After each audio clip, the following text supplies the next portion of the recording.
जय श्री कृष्ण।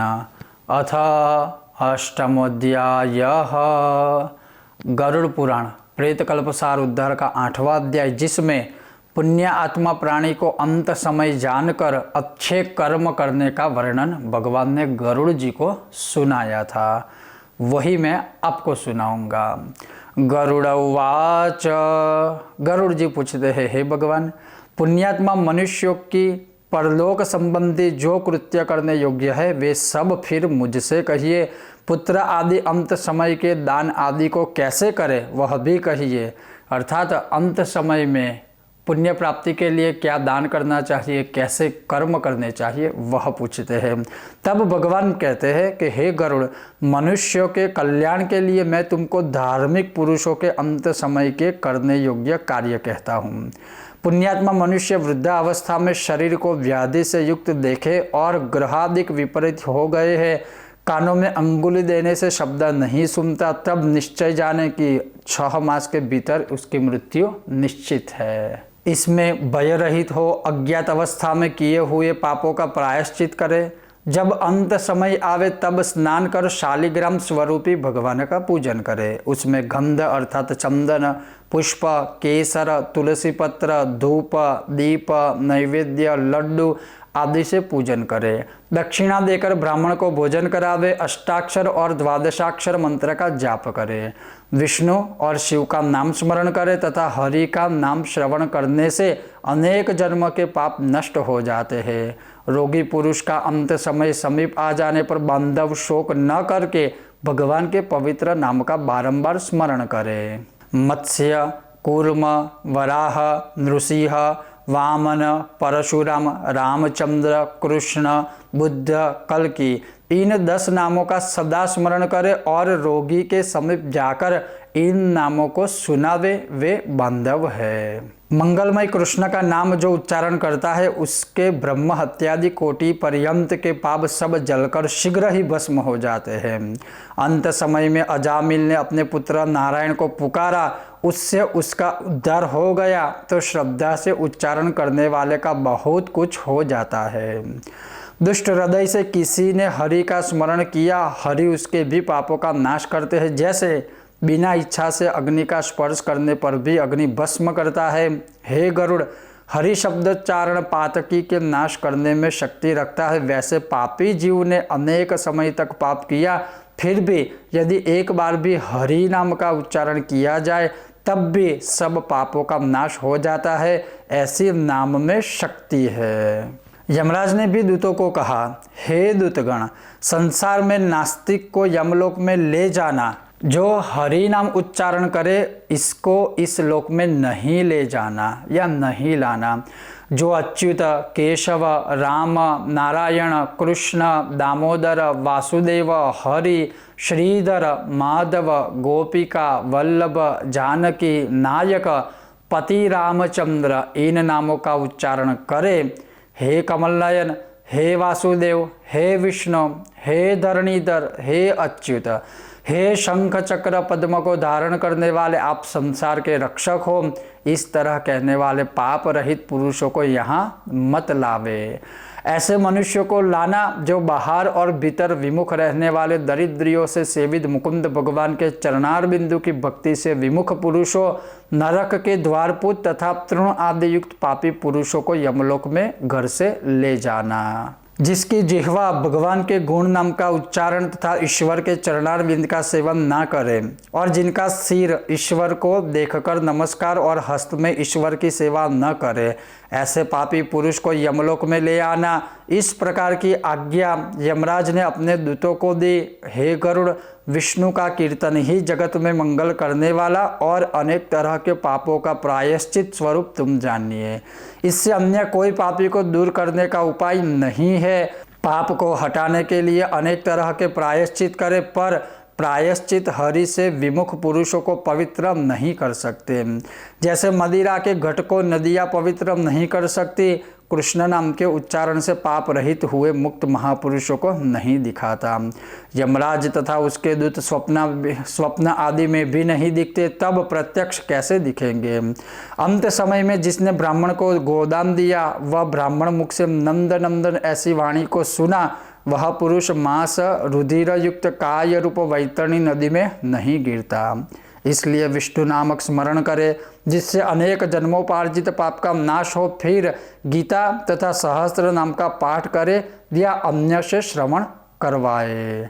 अंत समय में एकादशी व्रत, गीता, गंगाजल, तुलसी पत्र, विष्णु पादोदक का स्मरण करे, ये मुक्ति देने वाले हैं। संकल्प पूर्वक अन्न सुवर्ण दान कर सुवर्ण दक्षिणा सहित वेदवित ब्राह्मणों को सवत्सा गौ का दान करे। अंत समय में मनुष्य अल्प या बहुत जिसको दान देते हैं, उससे बहुत लाभ होता है।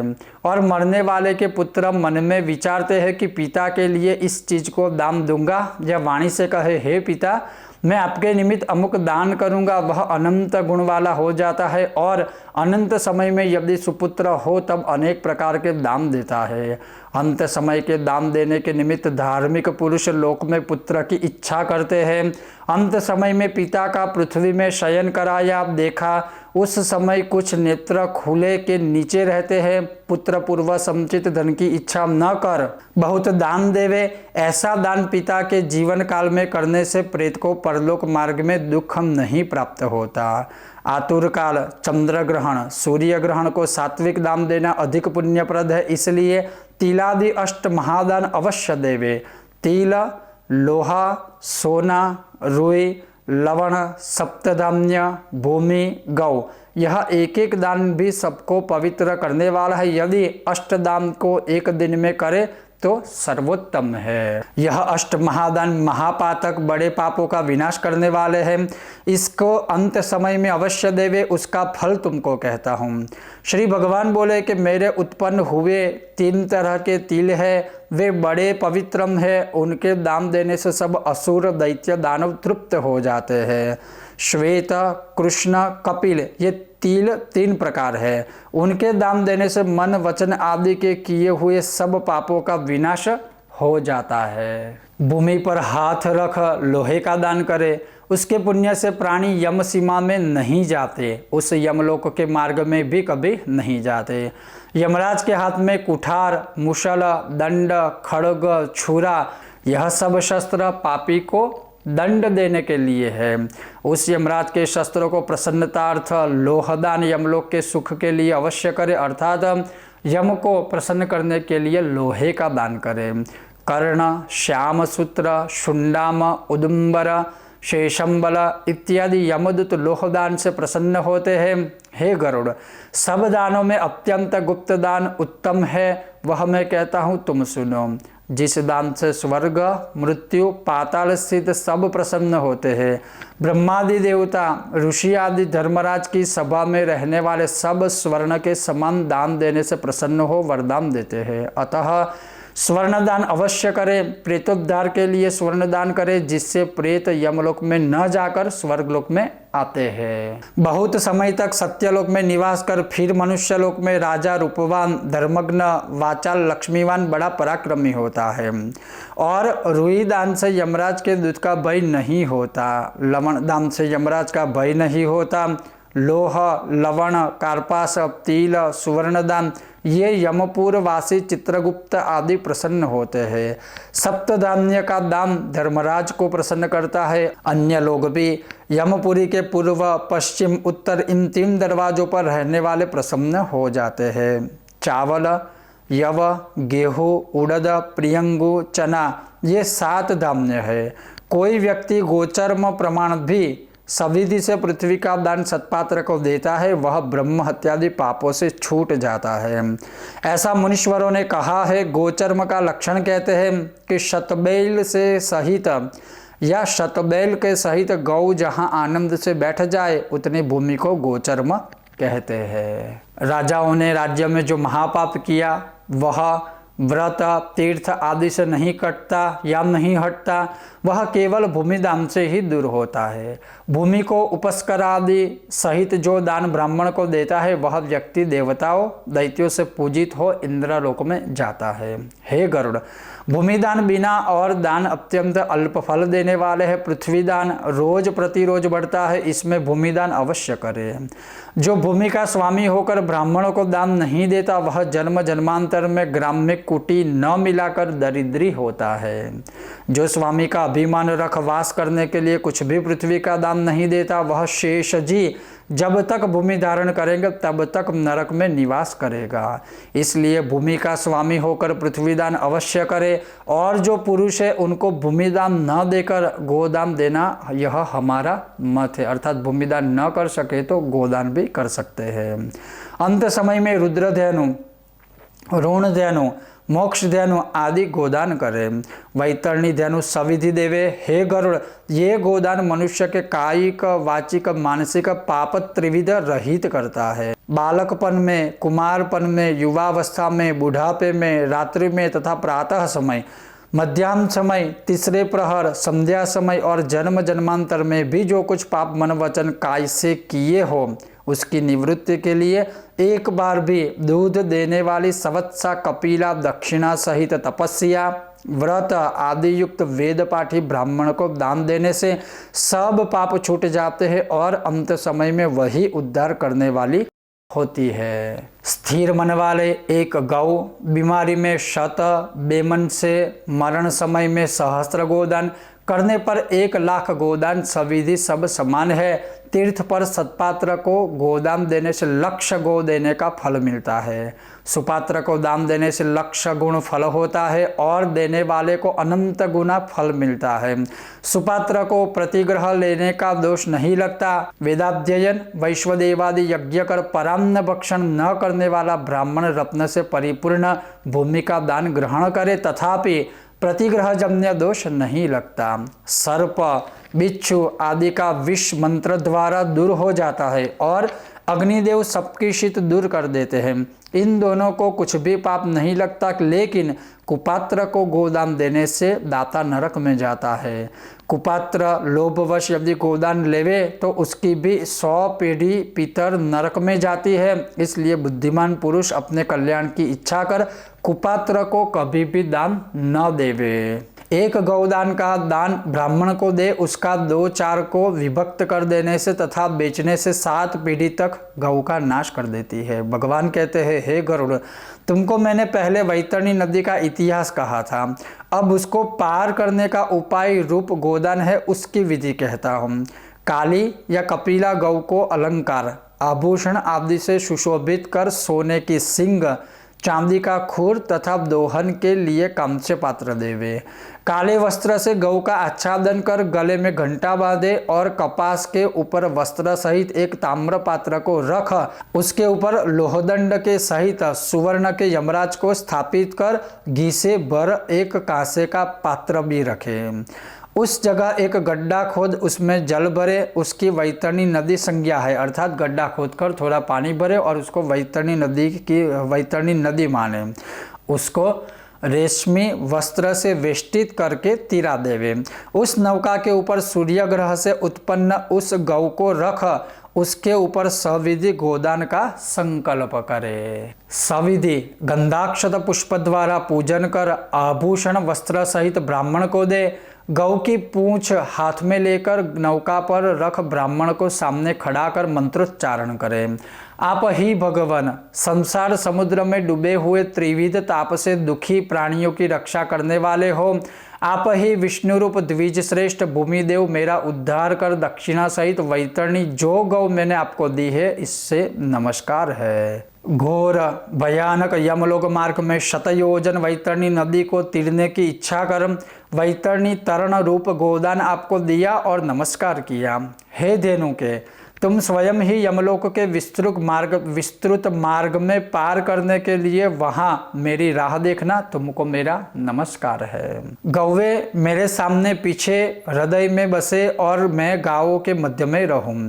राजादिकों में जो लक्ष्मी है वैसे इंद्रादिकों में जो लक्ष्मी है वह सब धैनु रूप से तेरे में स्थित है, इसलिए तुम मेरे पापादि को दूर करो। हाथ जोड़कर और यमराज की प्रार्थना तथा प्रदक्षिणा देकर सब सामग्री ब्राह्मण को निवेदन करें।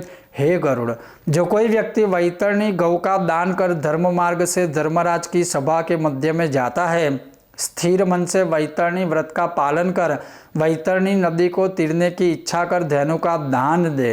हे गरुड़, गोदान मात्र से यमलोक मार्ग में वैतरणी नदी नहीं प्राप्त होती, इसलिए पुण्य काल में गोदान अवश्य करे।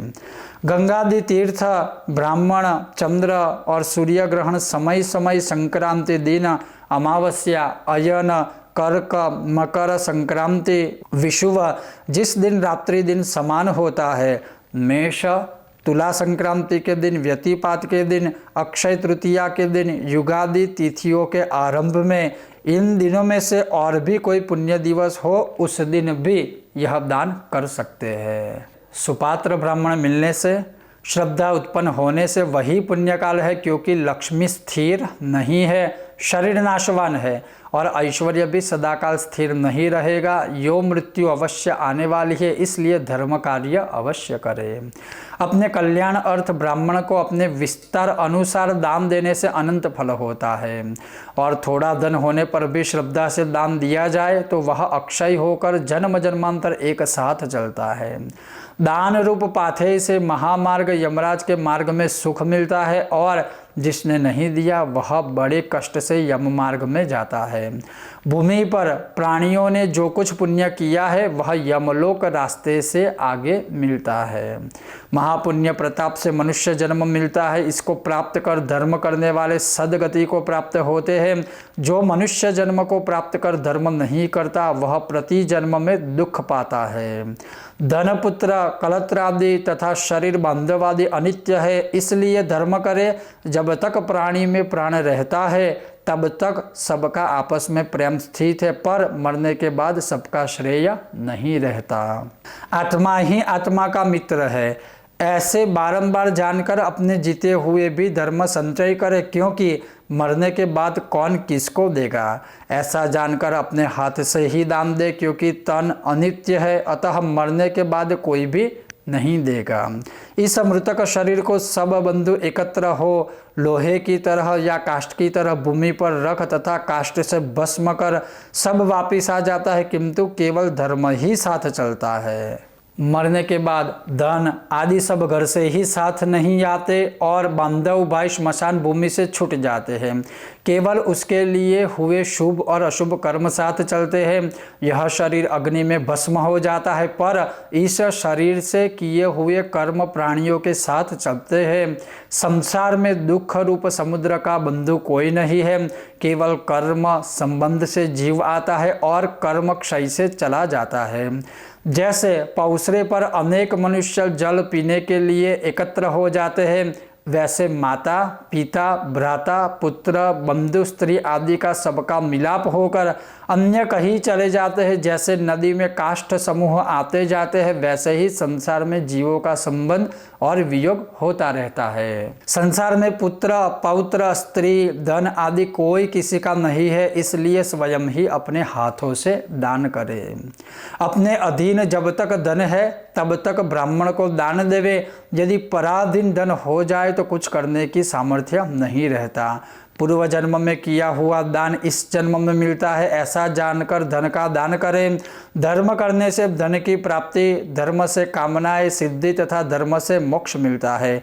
एतद अर्थ धर्म का आचरण करें। श्रद्धा से धर्म होता है, पर धन समूह से धर्म सिद्ध नहीं होता, क्योंकि निष्किंचन मुनि जन केवल श्रद्धा से सद्गति को प्राप्त हो जाते हैं।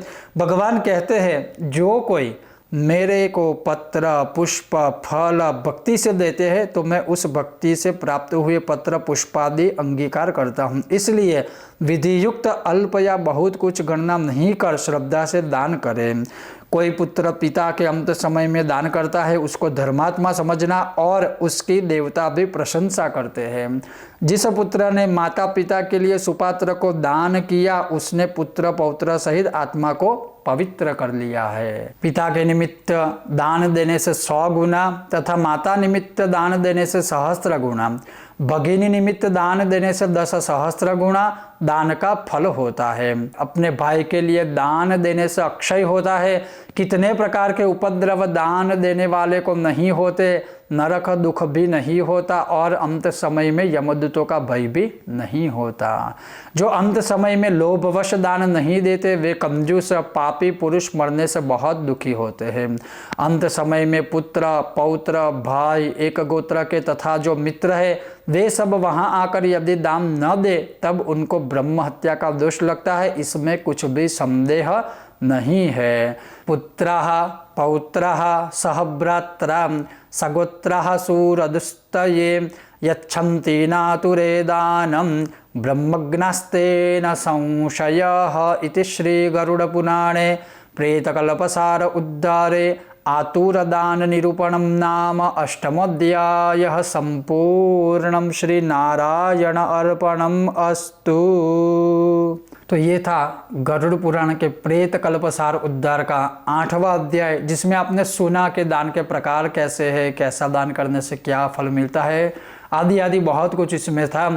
तो यह विषय और वीडियो आपको सुनने में कैसा लगा, साथ ही साथ आपको अगर आने वाले भी भाग सुनने हैं तो देखते रहिए कर्मकांड बाय आनंद पाठक, और पूर्व के जितने भी भाग है वो भी अगर आपको देखने हैं तो आप हमारी चैनल को विजिट कर सकते हैं। इसका प्लेलिस्ट भी बनाया हुआ है तो आप एक ही साथ सभी भागों का श्रवण कर सकते हैं। ये था आज का विषय और वीडियो। आपको पसंद आया हो तो लाइक करें, शेयर करें और चैनल को सब्सक्राइब अवश्य कीजिएगा। आप सबका बहुत बहुत धन्यवाद। जय श्री कृष्ण। ओम नमो नारायण।